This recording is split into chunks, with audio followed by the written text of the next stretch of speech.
Hello everybody, my name is Matt Flanagan and this is another episode of the App Advisory Show. Now I've got an interesting topic and solution we're going to talk about, which is R&D. I've got Mike with me. Mike, do you want to introduce yourself and tell us a bit about you? Yes, thanks Matt. So I'm Mike Dean, I'm the MD of WhisperClaims. We're a specialist application for specifically designed for accountants to do R&D tax claims quickly and easily. Perfect. Okay, so yeah, R&D's always been whirling around quite a lot. I think it's got a little bit of momentum I've seen the last 3-4 years, and I know it's been around longer than that, and there's a budget, you know, allowed for R&D, and I'm sure we'll touch on that. But I'm always interested, like, where did the solution come from, or where did the idea come from? There's always a story behind a product, so I'm always intrigued as to what that is. Yeah, sure. Yeah, no problem. Well, as I said to you just before the call, which I know raised a smile with you, I'm not an accountant, I'm not a software guy either, and I'm not an R&D guy. So it's kind of, how on earth did I come to be doing this? So I spent about 14 years prior to setting this business up as an interim sales director, working with a whole host of different businesses across different sectors, including technology and including professional services. And my sort of last assignment, if you like, in that role was working with one of the larger R&D tax specialist consultants. And my brief in that environment was the same as it always was. It was, you know, come in and get rid of all these salespeople. They're absolutely hopeless. We're not hitting our targets. And as was always the case with a brief like that, I got into that business and found actually that wasn't the problem. The issues in there were more to do with business process and some of the dynamics in the market as well. So a few sort of observations kind of bubbled to the top. That's really early on, actually, in that engagement. One was, this market's got a bit of a whiff of PPI about it. You know, there's a bit of a reputational thing in the R&D market. Lots of, dare I say, kind of cowboy operators, people pushing the boundaries or crossing the boundaries of the scheme. A lot of competition, so lots of noise out there in the market. Maybe a lot of kind of, let's call them sharp salesmen, cold calling, that sort of thing. Yeah. So you've got that going on, and then structurally some interesting things. So the majority of service providers are charging on a contingent fee basis, and traditionally charging really high fees for the work they do. That isn't really necessarily a reflection of the work that they're doing in putting those claims together. But that has a knock-on effect, so that particularly small claims tend to get turned away by those specialist providers because it's a contingent basis. Small claim, fee's going to be low. They'll turn away from it, and that's driven by a really high cost base. So you'll see a lot of the specialist providers talking about, we employ PhD scientists and engineers to do this work. Well, it carries a cost with it, doesn't it? Absolutely. And that sort of creates all this behaviour, this kind of desperation, if you like, in the market. So we, you know, was sort of spotting all of this going on, chatting to a couple of colleagues in that business about, isn't it interesting? Surely there's a better way to go about this and deal with actually what is the majority of claims, which if you look at the HMRC stats, something like 70% of all claims are under £50,000 worth of tax benefit. And it's not much below that these specialists were setting that kind of fee limit, if you like.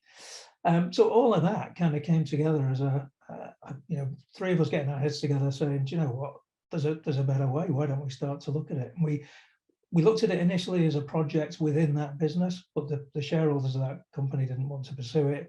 So we just took that decision to sort of cut and run and go and do it for ourselves. That was in 2017, and we launched in 2018, kind of with, you know, a prototype product and a website. And here we are now. We've got 150 firms that we're working with nationally, team of 12. We've just actually broken through 2,000 claims through the platform. With that actually represents about £280 million worth of eligible spend. So that's something in the region of £80 million worth of tax benefit back to our customers' clients, which is amazing in the amount of time we've been doing this.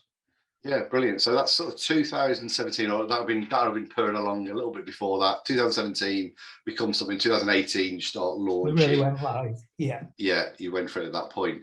And you mentioned like the PPI phrase really tickled me as well, actually. Yeah. How have you found thinking or talking to people about R&D and trying to lose that type of badge it's got at the moment, yeah, or well, did have. I don't think it's got as much now, but certainly back then I would definitely think so. So one of the drivers for us building the business we have, so we could have gone down the line of building some software that was for, if you like, direct selling to end users to the space. And part of the reason we didn't do that was this recognition that accountants who are sort of sitting in the middle of that market, all SMEs are going to be working with an accountant of one description or another, and all those SMEs recognize their accountant largely as a trusted advisor. You know, and the first kind of protocol, we've seen it throughout COVID, haven't we? First kind of protocol, when they've got a problem, I'll speak to the accountant first. So we felt actually equipping accountants with the right tools and support was the way to go. And part of the reason for that was this thing about, well, I said it then, trusted advisor, you know, having somebody who's accredited, has got professional standards, delivering the work, would actually be a kind of filter, if you like, to make sure that the right thing was being done in the market. So there's a sort of whole host of things coming together there. But there's a downside with that as well, which is, you know, we're often in a dialogue with our customers, the accountants we're working with, where they'll say, you know, I've got a client who's come to me, they've been working with a consultant, they've come to me with this claim, or they've done a claim in the past, and it's clearly not eligible work. What do I do? They want me to do another, you know, they want me to do this year's claim. What do I say to them? And we find ourselves sort of acting as this honest broker in all of that. Telling people how to handle that kind of situation, how to navigate their way through it, which is all about, you know, being honest and making sure that you do the right thing for the client. Okay, yeah. So I think there's, like you say, being honest and transparent and giving good advice in the best interests of them and the client. Brilliant. Okay, like you've mentioned, like solution and tools. Like, give us a bit of an idea of what your platform is and how people interact with it, and you know, as much detail as you can on that, really. Yeah, sure. Well, it's a cloud-based system. It's effectively white labeled. So whenever any of our customers are using it and they're sat in front of a client, it looks like their own software. It's not branded as WhisperClaims, it's branded as them. It's really quick and simple to use. It's a very structured data gathering process, if you like. You sit with the client, usually sort of face to face or on a Zoom call, or it can be used remotely, so you can invite the client onto it to work through certain elements of the system. You sit with the client, work through a series of structured questions that go to a lot of detail, but essentially using non-technical terminology. So as the user, you're not really drawn into HMRC language, you're not really drawn into the kind of depths of the technical detail, but actually the system's gathering that as it goes. So the output at the end of that meeting with the client is a report that's automatically generated from the system with very little free text, which might sound a bit odd, but there's very little free text in there. Generates a report that shows a breakdown of the eligible costs and a written report for HMRC. So if you think about it, the majority of people who are not used to doing this sort of work, the big thing they're most afraid about when they get into this work is report writing, you know, and that's the thing that takes them time. You know, it's usually a sort of, you know, anything from a sort of 8 hours to 2 days worth of work writing up an R&D. You don't have to do that, it's a button press. So the massive benefit of using the system is you don't have to worry about generating that output at the end of the process. So as I say, written report at the end of the process, and then it's literally down to the accountant to take the figures from that, stick them in the CT600 and append the report to the CT600 and the job's done. So to sort of put some numbers around that, the process of putting a claim together in terms of elapsed time, generally speaking, is running into days, sometimes weeks, because of all of the interaction going back and with a client when you're doing it in a sort of longhand way. And in I suppose real work time, you're probably looking at, you know, a couple of days worth of work generally. The process I've just described using the app is about an hour. The majority of our claims are done in an hour with that automated report at the end. So you can imagine a massive time saving. Yeah. And that report will give them all the information. Is that report, the output, is that for both client and accountant? It's like a joint document. It is, yeah. Giving you the output. Yeah, that's Okay. right. That's right. It's probably worth just sort of throwing something else into the pot there. Yeah. But that's what the system does, you know, in terms of generating an effective R&D report quickly and easily. But actually more significant than that is the effect that is having on the firms that we're working with. So the majority of firms we end up working with are looking for, almost put R&D to one side for a second. They're looking for a new service line. So they're trying to grow the firm, they're looking for new ways to generate revenue. And actually that's the biggest benefit of working with our software. It's a quick and easy way to generate new income from your existing client base. And we've got in fact, we've got one customer I was talking to last week, who in his first 12 months with us, he generated 100K of revenue for the firm and 600K of tax benefit for his clients. So you can almost sort of put all that time saving stuff and that technical stuff to one side.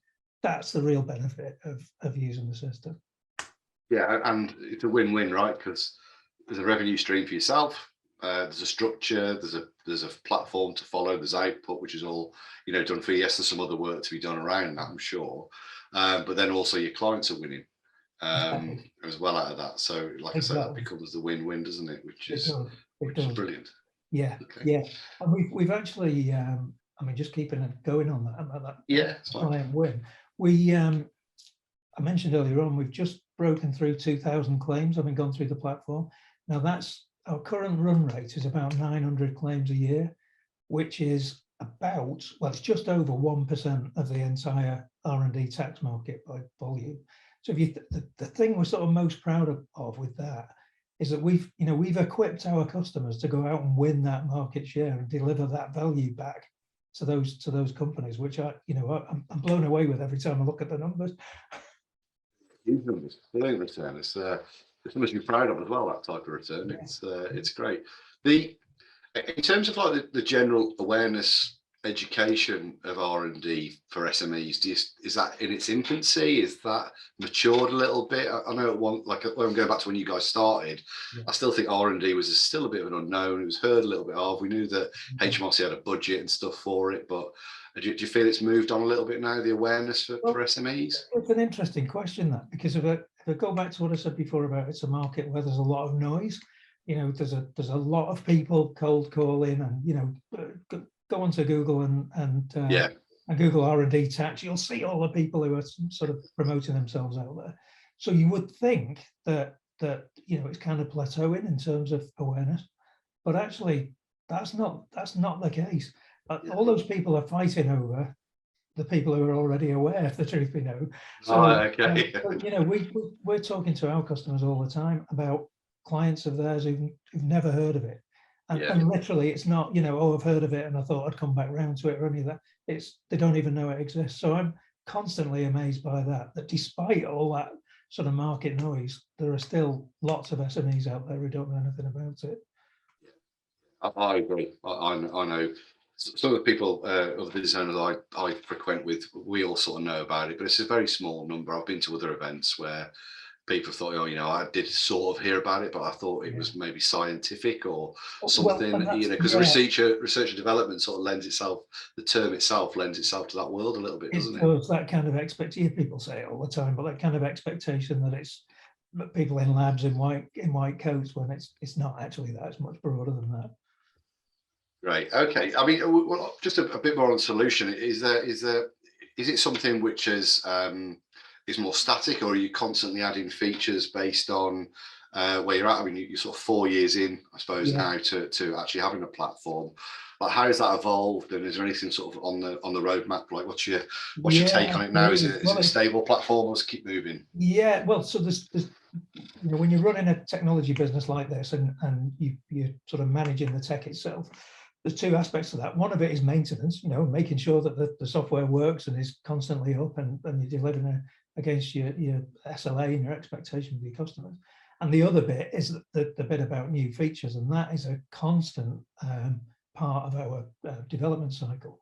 So we've got in-house developers focused on this, you know, 100% of the time. So in terms of new features, a really good example, it might sound a little bit left field. We launched a feature in January, first week in January, in partnership with a company called Adsum, who are a specialist alternative lender who lend against tax receivables in general. So they're able to lend money against an R&D tax claim where essentially there's no other collateral other than the claim itself. So a loss-making business who otherwise couldn't borrow money from the bank, etc., they can use the claim to pull in some finance. So we've built a little feature into the app. So at the end of the process, when you put your claim together, your report's ready to go, you can click through to Adsum and make an application for funding there. So essentially, rather than waiting for HMRC to pay out, you can, I'll say instant cash, I'm exaggerating, but within a day or so, you can get access to the cash. Still quicker than HMRC are going to pay you anyway. Well, yes, exactly. So, you know, talking about new features, that's the kind of direction we're going in. It's where can we add value to that process and help our customers to kind of really meet the needs of their clients. Another one that's maybe interesting to talk about, in the last 6 months or so, in a long hand process, we've been helping our customers with, we call it a claim review. It's essentially a risk review of their claim. So they get to the end of that process again, they might pick the phone up to us and say, will you just have a look at it before I send it to HMRC and just give me a view? And we just do a quick red, amber, green risk analysis on it. And it's our view of what HMRC's view would be of that particular claim. Now, we've taken the process that we use to do that analysis and built that into the system. So in the next couple of months or so, we'll actually have inbuilt functionality in the tool that'll give you that risk review. So right at that sort of tail end of the process, you can get an idea, is this something that actually I need to do some more work on it before I submit it, or it's not quite right, in which case you can then pick the phone up and talk to us, but the system itself will give you that feedback. Great. It's like say that sort of red, amber, green feel to it, and I think that's quite nice, especially early doors when you're doing this and you're a bit apprehensive as to what to do and how to go forward. As much reassurance is needed, I'm sure, of that. Yeah, that's right. And actually, we have quite a comprehensive support suite around the product. So there's live chat in the app itself. We've got sort of inbuilt help in the app, so help videos and that sort of thing. Now, when we first built the product, you can imagine that we thought we were going to be building support for the app, so software support. Yeah, okay. Actually, that's not what our support is all about. So we help people with any kind of query question about the scheme itself, particularly about eligibility of a given client. So our support team are actually helping people with that, the kind of technical side of the scheme. I've got somebody, they've got this project, I'm not sure if it's eligible or not. What do you think?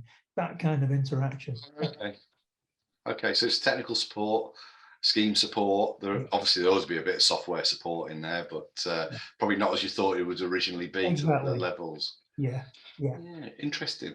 Okay, I ask this question every time about how you're interacting with accounting software and what that links, and you had a really good response on why it works for some and not for others, but I'll let you elaborate on that a little bit more. Yeah, well, we've got integrations with things like the Companies House database, with Adsum, that finance app that I talked about before. But we've made a conscious decision not to build any integrations with any accounting software to this point, which might seem odd when we're sort of 4 years in. But there's a good reason for that. If you think about it, if we had an integration with, let's pick on Xero, we had a Xero integration, and we're pulling in costs from Xero, what you would expect is that those costs have already been coded for an R&D expenditure. Now, the problem with that then is that somebody's got to think about that coding, and somebody's got to make a decision at the point that they allocate that cost to that code that it's eligible for R&D. So actually, in building in that kind of functionality, making the process more difficult than it needs to be. And just to kind of set a bit of context about that, there's two ways of putting an R&D claim together. One is what we call bottom up. So that's where you've got kind of deep insight into each project. You understand that you're working on R&D, you understand how to allocate these costs, etc.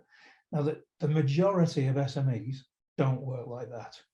So the sort of more prevalent way of putting an R&D claim together is what's called top down. So that's essentially taking all of your costs and all of your activity across the business and effectively taking it through a filter process. So a consultant doing this work will be sat with a client and interviewing them, taking them through a process to try and understand where does eligibility lie in this business. And that actually is what we're doing with our software. We're taking them through a structured process to figure where does eligibility lie right across the business. Now let's extract the cost. So we've built a system to make sure that that whole process is as simple as possible.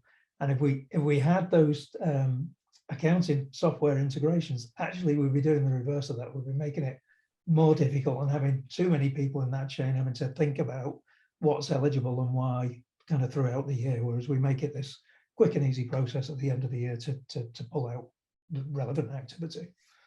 Right. It's good. It's a considered decision not to go ahead, and there's good reason behind it, which is good to explain to people. And I didn't know the difference, to be honest, about the detail and the top down. Yeah, and we have tools, within the app itself to pull costs in. You've got the ability to upload staff costs using a spreadsheet, for instance. Yeah. So we make it as simple as possible, but without going as far as saying, right, Mr. End Client, you're going to have to think about R&D every day because you're going to be coding these costs. That's not going to be helpful for anybody. No, that's fair enough. So from day one, accountants and bookkeepers have been who you've been working with, yeah? Yeah, that's right. So we've got, right now we've got 150 subscriber firms. Actually, about 90% of them are accountants. The other 10% are consultants. So those specialist consultants, that kind of background that we came from. Yeah, okay. And we've got a mixture in there of people who are using us to do all the claims or choosing to use us for a subset of the claims. It's fair to say with the accountants, they tend to use us for everything that they do in R&D, whereas the specialists will use us for a subset of the claims that they're working on. Okay, great. And like in terms of how do you find the engagement by this? So what I mean by that is it do you find that the partners that you've been working with a while, it was very much sort of dip their toe in the water a little bit, and there's a lot of hand holding to get them to have the trust and the assurance in the product and the outcome? And I suppose you're used to really helping them along that in the early days. Accountants, bookkeepers naturally risk averse, so we're into a world of doing this on your own can probably be a little bit daunting, really. Yeah, and actually, in reality, I was going to say yes to that question. That they're all cautious, but actually that's not true. We've had a few that have gone, sort of stratospheric, really straight in. I think that's down to the prior experience that they might have had. So quite a number of our customers will have awareness of the R&D scheme, as in they'll either have put claims together themselves before, or they'll know that they've got clients who are doing R&D claims with third-party providers. So they've got a bit of an understanding of who amongst their customer base might either be making a claim or should be making a claim. Yeah. And they tend to be fairly quick off the mark because they know what that conversation is with the clients and they know how to kind of get moving. But then we have others who perhaps haven't had that exposure. They can see there's an opportunity, but they don't know what conversations to have with their clients and how to get going. And for those, we've got a training course actually that's all about the fundamentals of the R&D tax scheme that just equips them with that confidence to kind of get going and open up those conversations. So what I'm hearing there is we've got people who are aware, been exposed to it in some sort of form beforehand, know it can get through, and will just take the platform and utilize it because they know the outcome. There's going to be others who've not had that exposure. You're there to hold their hand. You've also put some training to give them some basics on the conversation. I think when you start these conversations new as well, you're more concerned what questions are going to come back. And how to handle those, right? If you open the first conversation as your first R&D or any type of scheme, really, if you're thinking, oh, what are they going to ask me back here, which means you could be a bit closed in doing it. Yeah, and actually, some of the feedback we get from users is the quicker they can get into actually being in front of the client with the app, the better, because that's giving them the structure to take the client through the journey, rather than sort of taking ad hoc questions and Yeah. get themselves into an uncomfortable corner. It's much better to just get into the process, and the whole, the whole process is essentially gated. So, at any point in the as you're working through the app, you can come to if you like, a hard stop. They'll basically say there's no point in carrying on this conversation with the client because there's no eligibility there. So you kind of got that confidence when you go into it that actually, if there's nothing here, we're not going to waste our time because the system's going to tell me that. Yeah. Okay. So you're dead right. The platform is going to take you through that process. So don't feel too concerned. Yeah. Just make sure you use the script and the structure that's there, and that will hopefully allay most of your conversations. But you guys, like you say, you've got the technical support anyway to back it up, as well as the software support that goes on with that. Yeah. Okay. And just a general one, how have you found like building, like not being an accountant, not being a software guy, maybe spot an opportunity and taking it forward with a group of like-minded people with the right skills? Like, how have you found the journey of engaging in software and like a channel like accountants and bookkeepers? I suppose two things sort of jump into my mind. The first one is really enjoyable, but the second one is, which maybe is a bit counters that, is it's hard work. Yeah, absolutely. Yeah, absolutely. It's not easy, and it's not easy at one level because we're trying to do something that hasn't been done before, or certainly hadn't been done when we entered the market. Yeah. There are a few kind of competitors emerging, mostly focused on that end user space. They're not. Yeah. They haven't built a tool for accountants. They've built a tool for end users. So actually trying to take something that's not been done and raise awareness of it is really difficult because people are not looking for what we've got because they don't know it exists. So that's a real challenging thing. But we're getting there. It's hugely satisfying. When I said about those numbers before, how many claims, more particularly how much tax benefit is going back to these businesses. When you see that, you just get huge satisfaction out of it, and the whole team really enjoys being involved in that. And also, when you can correlate those type of numbers to what you're doing, it's very obvious how you're helping. I think that sometimes you can't always see that with software. It should save you time or it should save you this, but when there's actual a tangible something to it, I think it does make an absolute difference. And that's an element of that tough part as well, that's not what people expect of software. So even getting that message across is quite difficult. This isn't something that's just about saving time and cost. It's actually a revenue generator for your firm and a value generator for your clients. And what else does that is another thing that's kind of hard to convey to people. Yeah, it's interesting about your education. Like, people don't know what they don't know. I suppose there's two elements for you, right? People don't know about it, and it's like, okay, I need to have a think about this. And then you've got the people who do know about it, but do think of that PPI and cowboy scenario, right? So you've got skeptical about the market. Yeah, so it's like you've got the skeptics, and you've got to try and allay them, but you've also got to try and educate in the right way that this, this is a good process and something you should follow, and it has good outcome if you follow it the right way. So yeah, I can appreciate that is difficult to do with that. So great. So if anybody is listening to this and wants to get in touch with you or partner up with you or become one of the people that work with you, like, what's the best way of sort of reaching out to you guys? Best way is via the website. So WhisperClaims.co.uk. There's a couple of ways of contacting us through the site. There's a book a demo button pretty much on every page. So if you want to look at the software, then you can find your way to that. There's a live chat functionality and a contact us form on there. So if you've got a more general question, do that. But certainly anyone who's watching this and have got a more general question, I'm quite happy to sort of field those directly. So that's just mike@whisperclaims.co.uk. Brilliant, Mike. That's been pretty educational for me. I know a bit about R&D, but I didn't know a lot about your platform, to be fair, and I didn't know a lot about R&D outside of my world, to be perfectly honest. So it's been really good chatting to you, and I really like the sound of the platform. Actually, I really like the structure. It sounds like it's evolved quite a lot over the years.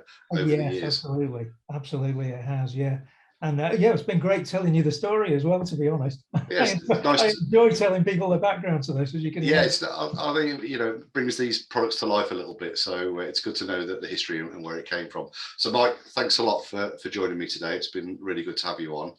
And I'm sure you'll have some people contacting you about how they can work with you going forward. So thanks a lot, Mike. Excellent. Thanks, Matt. No worries. So guys, if you've been listening to that and you've enjoyed it, make sure you subscribe on Apple Podcasts, Spotify, I think on Google Podcasts, YouTube, anywhere that does podcasts. I think we are on. So go and get yourself on there, hit subscribe and give us a rating. That'd be great.